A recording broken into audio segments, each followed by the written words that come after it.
दुनिया की मशहूर आबी गुज़रगाह strait of Hormuz the famous को ईरान ने मुकम्मल तौर पर बंद किया है। मारीन डाटा के मुताबिक ये वर्ल्ड की हिस्ट्री का सबसे बड़ा ट्रैफिक जैम है, जिसके ऊपर 500 शिप्स, जिसके अंदर ऑयल टैंकर्स एक्सपोर्ट के लिए और लोडिंग के लिए जा रहे थे, और फिर LPG, CNG और फिर डिफरेंट किस्म के जो तजारती रूट्स के हवाले से शिप्स हैं वो मुकम्मल स्ट्रक्ट हुए हैं, और उनको स्पेशली पार्क होने के लिए भी एक स्पेसिफिक सिस्टम चाहिए जो वहाँ अभी मौजूद नहीं है। सबसे पहले सी लेवल की जो ब्लॉकिंग होती है उसको अगर देखा जाए तो एक होती है सॉफ्ट ब्लॉकिंग और एक होती है हार्ड ब्लॉकिंग।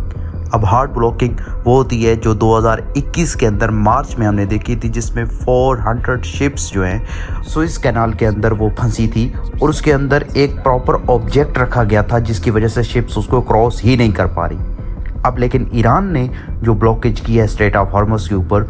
उसने सॉफ्ट ब्लॉकिंग, यानी वो सबसे पहले जो शिप्स भी आ रहे हैं उनको वार्निंग्स दे रहे हैं। थर्ड वार्निंग देने के बाद उसके ऊपर फिर वो फोर्थ वार्निंग हमले की देते हैं, और उसके बाद फिर उसके ऊपर वो अपना इम्पैक्ट डालते हैं और मिसाइल से हमला करते हैं, जिसके अंदर अभी तक की डाटा के मुताबिक 5 शिप्स को प्रॉपर तौर पर टारगेट किया गया है। कुछ शिप्स ऐसे थे जो ऑयल जो लेने के लिए जा रहे थे, और कुछ शिप्स लोडेड थे। अब लोडेड शिप्स के कंट्रोल रूम को मुकम्मल टारगेट किया गया है, जिसकी वजह से एक थरथराहट है। लेकिन एक सॉफ्ट ब्लॉकेज का जो सबसे बेहतर इम्पैक्ट ईरान को भी फ़ायदा हो रहा है, उससे ईरान अपने चंद शिप्स और फिर चाइना के साथ जो उसकी ट्रीटी है उसने साइन की हुई है अपने अलाइंसेस के ज़रिए, तो वो एक खुफिया तरीके से उनको जाने दिया जा रहा है। अब यही बात है कि ये जो इम्पैक्ट है स्ट्रेट ऑफ हॉर्मुज़ के बंद होने का पूरी दुनिया के ऊपर पड़ रहा है, वो चाहे अमेरिका हो, यूरोप हो, कहीं पर भी, लेकिन चाइना के ऊपर वो नहीं पड़ रहा। अब चाइना की पूरी मार्केट जो है वो डिपेंडेंट है ऑयल एक्सपोर्ट्स डिफरेंट प्रोडक्ट्स के ऊपर। अगर ऑयल महंगा होता है तो जाहिर सी बात है उसकी एक्सपोर्ट्स महंगी होंगी, जो कि दुनिया के ऊपर वो फिर अपनी मनमानी नहीं कर पाएगा। और देखें,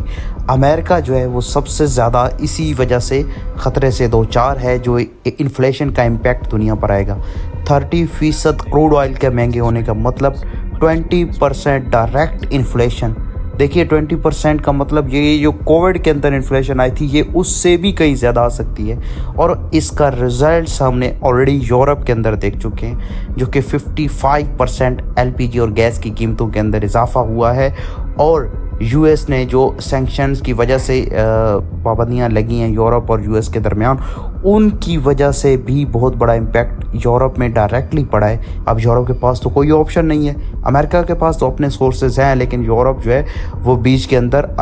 अलायंसेस के तौर पर देखता रह गया। अब अगर स्ट्रेट ऑफ हॉर्मुज़ की बात की जाए तो यहाँ पर 300+ शिप्स जो हैं वो ओपन सी के अंदर मौजूद हैं, और 200 शिप्स जो हैं वो इस टाइम गोल्फ के अंदर फंसे हुए हैं, गोल्फ सी के अंदर हैं, और जिनको कोई जगह कोई रास्ता नहीं मिल रहा, और वो शिप्स लोडेड हैं और उनके अंदर मिलियंस बैरल्स ऑफ ऑयल मौजूद है इस टाइम। और वो जो क्राइसिस का सामना दुनिया को करना पड़ रहा है वो एक्चुअली इंडिया और पाकिस्तान और डिफरेंट ऐसे कंट्रीज़ के ऊपर इम्पैक्ट पड़ना शुरू हो चुका है, जिसके ब्लॉकेज और ऑयल की प्राइसेस एकदम से 14% का इंक्रीज़ आया है। अब जैसे दुनिया के अंदर डिमांड बढ़ेगी तो फॉर श्योर इसकी प्राइसेस और ऊपर जाएंगी, और ये 30% का जो ट्रेड रूट क्लोज हुआ है, इसका क्रूड ऑयल के महंगे होने के चांसेस भी 30% ही हैं, और उसका इम्पैक्ट पूरी दुनिया पर फॉर श्योर आएगा। अमेरिका ने इसके लिए क्या स्ट्रेटजी बनाई है, तो उसने मुख्तलिफ डिफरेंट मिसाइल से ईरानियन नेवल शिप्स को टारगेट करने की कोशिश की है, लेकिन वो जस्ट नेवल शिप्स थे, उनके साथ ईरान के पास बहुत बड़ी मकदार के अंदर मौजूद मिसाइल्स, और उनके साथ वो अमेरिका कुछ भी नहीं कर पा रहा, क्योंकि जब भी कोई शिप्स गुजरने लगती है तो वो सबसे पहले वार्निंग के बाद वो उसके ऊपर एक मुकम्मल टारगेटेड बैलिस्टिक मिसाइल के ज़रिए वो स्पेशली उनके ऊपर टारगेट करते हैं, जो कि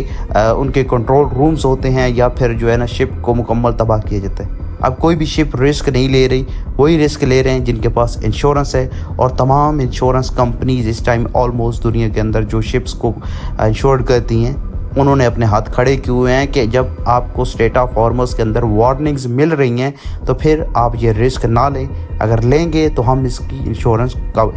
कबूल नहीं करेंगे। और तमाम शिप्स जो हैं 500 प्लस शिप्स इस टाइम मुकम्मल रिस्क के ऊपर हैं, उनके ऊपर कोई भी ख़तरा मंडलाता है तो उसका इम्पेक्ट फॉर श्योर तमाम इकॉनमीज़ के ऊपर पड़ेगा।